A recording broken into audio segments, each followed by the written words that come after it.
Hi friends, welcome to మన ఊరి ముచ్చట్లు. మనము చాలా మంది మైత్కూరు, పూర్వమామిళ్ళ, కలసపాడు మండలము ఆ పరిసర ప్రాంతాల్లో ఉండేటోళ్ళకు ఇది చాలా పరిచయం ఉంటుందండి. దిగువ సగిలేరు జలాశయము, సగిలేరు రిజర్వాయర్ దగ్గర ఉన్నాం మనము. ఈ రిజర్వాయర్ వచ్చేసి చాలా పురాతన కట్టడం అండి. యాక్చువల్గా ఇది 1984 1959 మధ్యకాలంలో కట్టడం జరిగింది.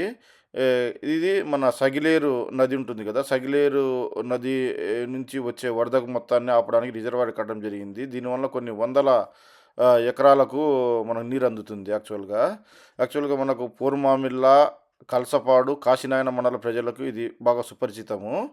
ఇది దిగువ సగిలేరు జలాశయం అండి. చూస్తున్నారు కదా, ఇది చాలా కంప చెట్లతో చాలా బూడిపోయింది. యాక్చువల్గా ఏమన్నా ప్రభుత్వం చర్యలు చేపడితే దీన్ని క్లీన్ చేస్తే, మన ఈ కంప చెట్లన్నీ ఉన్నాయి కదా, అన్నీ క్లీన్ చేస్తే మనకు ఇది చూస్తున్నారు కదా, వడ్డమాన చిదానందం లోయర్ సగిలేరు రిజర్వాయర్ అది. సో దీని చాలా డెప్త్ ఉందండి, చాలా వాటర్ కానీ ఉన్నాయి. చాలా ఇక్కడైతే చేపలు చాలా బాగా పడుతుంటారు, చాలా పెద్ద పెద్ద చేపలు కానీ బాగా పడతాయి జాలర్లకు. మనకు ఇది లెఫ్ట్ రైట్ అండి.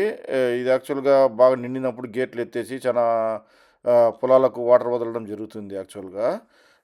సో ఇది దిగువ సగిలేరు జలాశయం. చూసినారా కంప చెట్లను ఎట్లున్నాయో, ఇది కంప చెట్లని క్లీన్ చేసి దీంట్లో ఒక బోటింగ్ అలాంటివి ఏమన్నా ఏర్పాటు చేస్తే మన ప్రజలకు, పర్యాటకులకు, ఎస్పెషల్లీ అండి కలసపాడు, కాశీనాయన, బీ కోడూరు ఈ మండల ప్రజలకు మంచి పర్యాటక కేంద్రంగా వర్ధిల్లుతుందండి. ఇది యాక్చువల్గా చూస్తున్నారు కదా, ఇది నాకు లెఫ్ట్ సైడ్ ఉండేది సగిలేరు గేట్లు అటు పక్కన, రైట్ సైడ్ ఉండేది గేట్లు తీసిన గేట్లన్నీ చాలా దెబ్బతిన్నాయండి. చాలా డెప్త్ ఉంది ఇది. గేట్ల నిర్మాణానికి కొద్ది ప్రభుత్వము ఫండ్స్ కానీ కేటాయించడం జరిగింది నాకు తెలిసినంత వరకు. చాలా చాలా బ్యూటిఫుల్ అండి. మంచి షూటింగ్ స్పాట్కి కానీ, మనకు పర్యాటకులు ఈ కంప చెట్లని క్లీన్ చేసేది, ఇది ఒక పార్క్ ఏర్పాటు చేసి దీన్ని పర్యాటక కేంద్రంగా డెవలప్ చేస్తే చాలా బాగుంటుంది ఇది. చూస్తున్నారు కదా, ఎంత ఎంత బ్యూటిఫుల్గా ఉంటుందంటే వ్యూ ఇక్కడ. మీరు ఎవరన్నా మైత్కూరు, పూర్వమామిళ్ళ, కలసపాడు, కాశీనాయన, బీకోడూరు మండల ప్రజలు ఎవరన్నా వెళ్ళాలంటే పర్యటించడానికి మంచి పర్యాటక కేంద్రంగా వర్ధిల్లుతుంది. బట్ దానికంటే ముందు ప్రభుత్వం అయితే మాత్రం ఈ కంప చెట్లు ఇవన్నీ క్లీన్ చేస్తే చాలా పర్యాటక కేంద్రంగా డెవలప్ కావడానికి ఛాన్స్ ఉందండి. ఇదైతే చూస్తున్నారు కదా, చాలా డెప్త్ ఉంది. ఇక్కడ పెద్ద పెద్ద చేపలు కానీ కనపడడం జరిగింది, వలలకు పడుతుంటాయి. చాలా పురాతన కట్టడం అండి. 1954 1959 మధ్యకాలంలో కట్టినారు.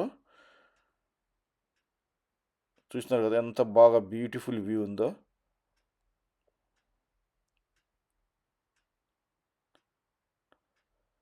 మీకు నా యాత్ర ముచ్చట్లు చాలా నచ్చినట్లయితే please like, subscribe, comment and share with your friends.